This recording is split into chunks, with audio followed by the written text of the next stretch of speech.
प्यारे बच्चों, आज मैं आपको संस्कृत प्रबोधिनी कक्षा 12 का 5वां पाठ वन्य पशवः भ्रातरः इव इसका हिंदी अर्थ समझाऊंगी। आप लोग ध्यान दें। यह पाठ परीक्षा की दृष्टि से भी बहुत महत्वपूर्ण है। बच्चों, यह पाठ अरुणाचल प्रदेश के रूपग्राम में स्थित 2 भाइयों के विषय में है, जिसमें जो बड़ा भाई होता है वह बौद्ध सन्यासी और जो छोटा भाई होता है वह शिकार की प्रवृत्ति पर आधारित होता है। और वही जो है घर का पालन पोषण भी करता है। घर के भोजन की व्यवस्था के लिए वह रोज रोज शिकार करके लाता है। बड़े भाई को, क्योंकि वह बौद्ध धर्म का अनुयायी है, वह कुछ भी पसंद नहीं है और अपने भाई को समझाता है कि भाई शिकार नहीं करना चाहिए, दूसरे पशुओं को मारना अच्छा नहीं है। परंतु छोटा भाई कहता है कि अगर मैं ये सब काम छोड़ दूं तो हमारे घर में तो भोजन करना ही मुश्किल हो जाएगा। फिर एक दिन बड़ा भाई कहता है कि ठीक है, मैं हिरण का रूप लेता हूँ, यदि तुम मुझे मार सको तो ठीक है, तुम अपनी यह शिकार की प्रवृत्ति को जारी रखना, अन्यथा नहीं। और छोटा भाई उसे नहीं मार पाता है और उसी दिन वह संकल्प लेता है कि आज से मैं पशुओं का शिकार नहीं करूँगा और सभी पशुओं को अपने भाई के रूप में देखूँगा। तो आइए चलते हैं पाठ की ओर।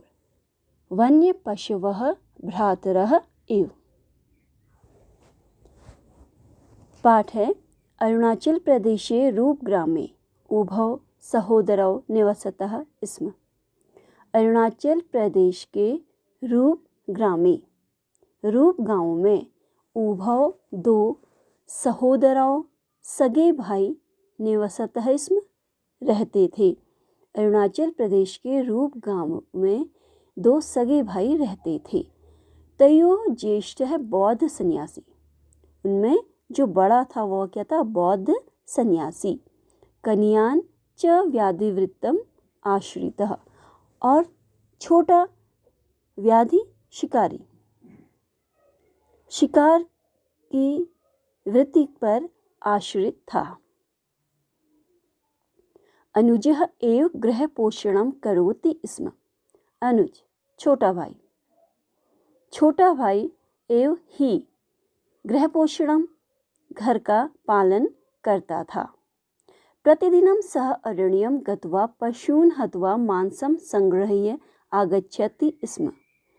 प्रतिदिन वह अरण्य जंगल गत्वा जाकर पशुओं को मारकर मांस लाता था। तेन मांसेन एव गृहे पाकः सज्जीक्रियते स्म। तेन उस मांस से ही घर की पाकः सज्जीक्रियते स्म, घर की रसोई सस्ती थी, यानी घर में भोजन बनता था।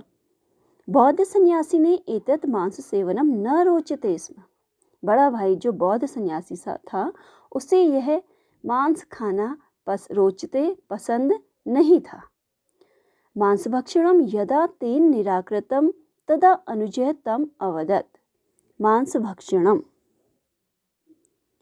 मांस खाने को, यदा जब, तेन निराकृतम उसने मना किया या वह मना करता था, तदा अनुजः तम अवदत् तब छोटा भाई उससे बोलता।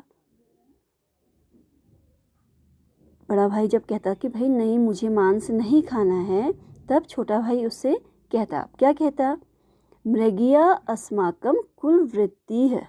मृगिया शिकार करना, शिकार करना हमारे कुल की परंपरा है या रोजगार है। मांस खादनम यदि परित्यजेत, अगर हम मांस खाना छोड़ दें, तरहि गृहजने सर्वे उपवासे आचरणीय भवेत्। तो हमारे घर के सभी लोगों को क्या है, उपवास करना चाहिए।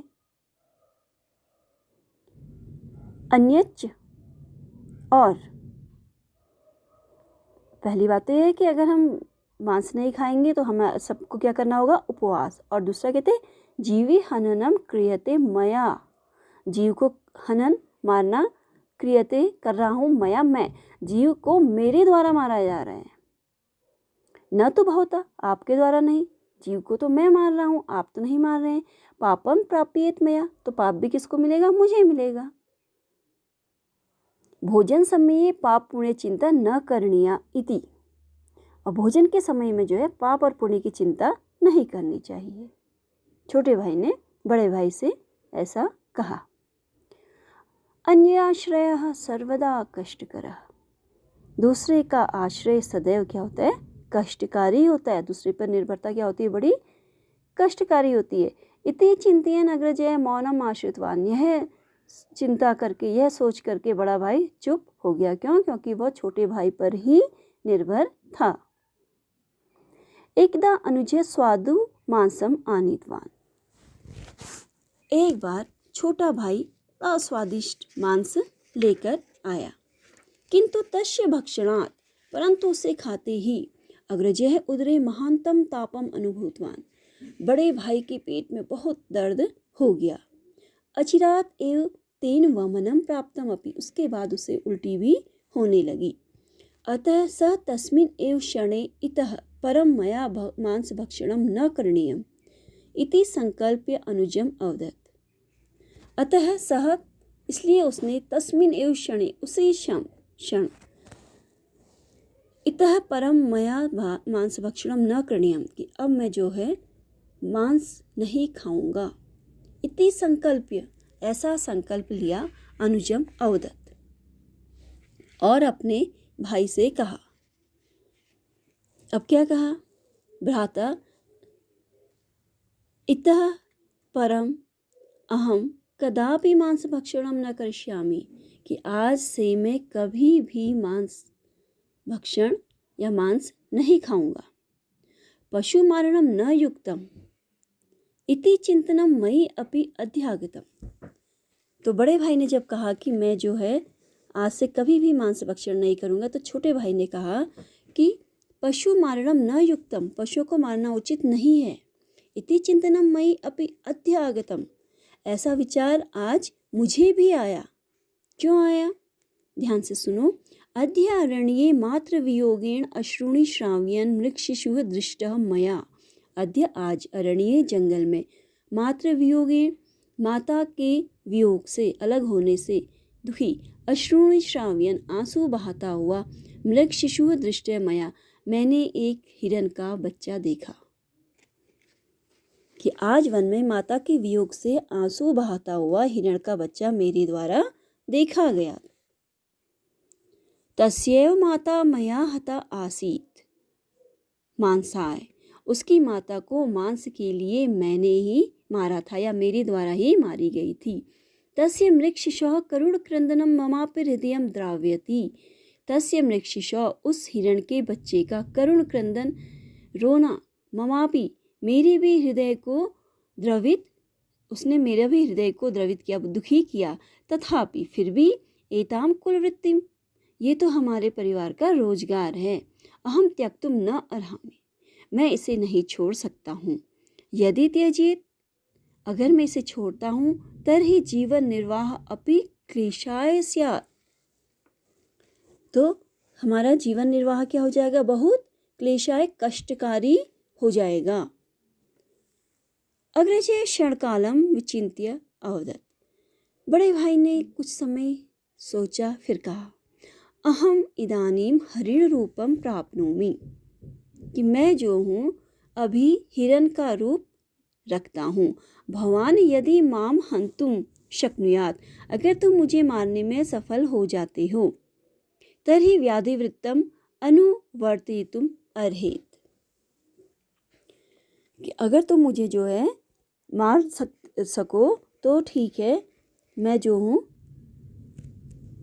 तुम्हें इसकी स्वीकृति दे देता हूँ, तुमको मतलब तुम शिकार करते रहना।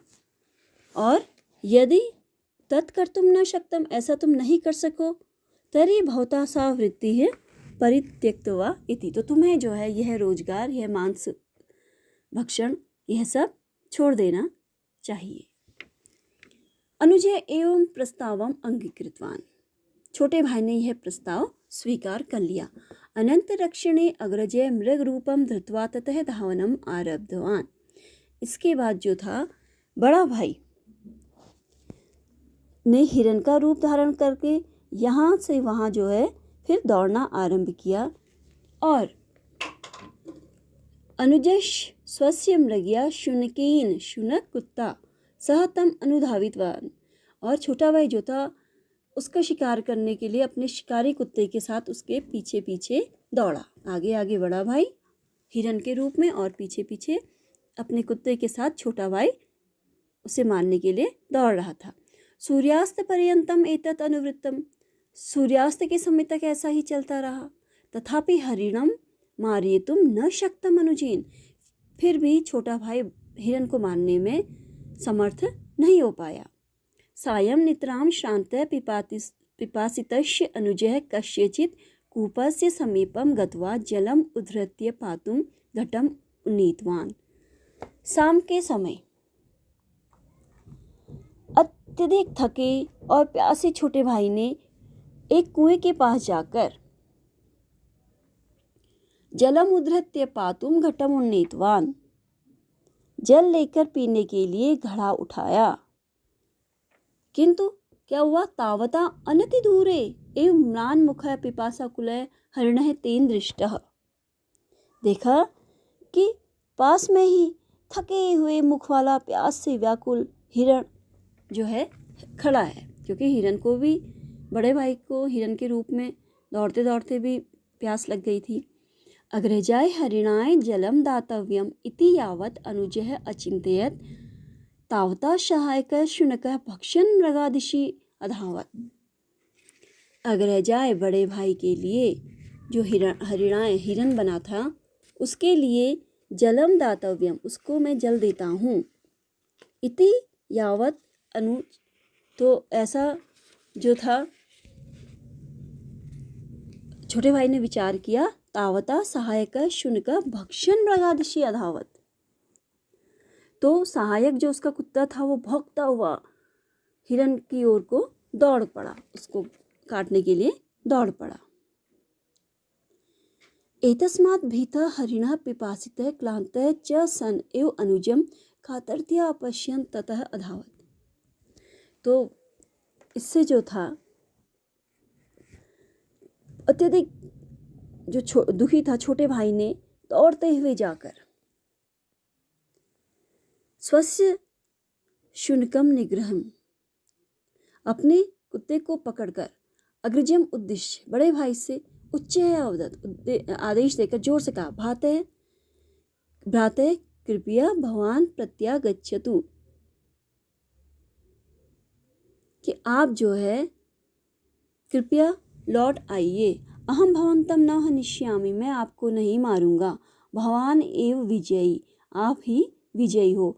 अहम पराभूतः अस्मि इति, मैं जो हूँ पराजित हो गया हूँ, मैं हार गया हूँ। अनुग्रहीतः अस्मि इति वदन् मृगः तत्समीपम् आगत्य आतृप्ते जलं पीत्वा अवदत्, भ्रातः, मैं जो हूँ उपकृत हो गया हूँ, मतलब मुझ पर तुमने बहुत बड़ा उपकार कर दिया है। इति वदन मृगः जो था, जो हिरण था, वह उसके समीप, छोटे भाई के समीप आगत्य आकर आतृप्ति जलम पीत्वा, मन भर के उसने जल पिया और बोला, भ्रातः इतः परम अहम मनुष्य रूपम धर्तुम न इच्छामि, अब मैं मनुष्य का रूप धारण करने की इच्छा नहीं रखता, मुझे कोई इच्छा नहीं है। मृग रूपेण एव स्थास्यामि हम, अब मैं हिरण के ही रूप में रहूँगा। भवादृशा एवं भ्रातरः भवेयुः, आप ही मेरे जो हैं भाई बने। इति मम अपेक्षा, इससे यह मेरी इच्छा है। अनुजय तस्मात् दिनात् व्याधिवृत्तम पूर्णतः परित्यक्तवान।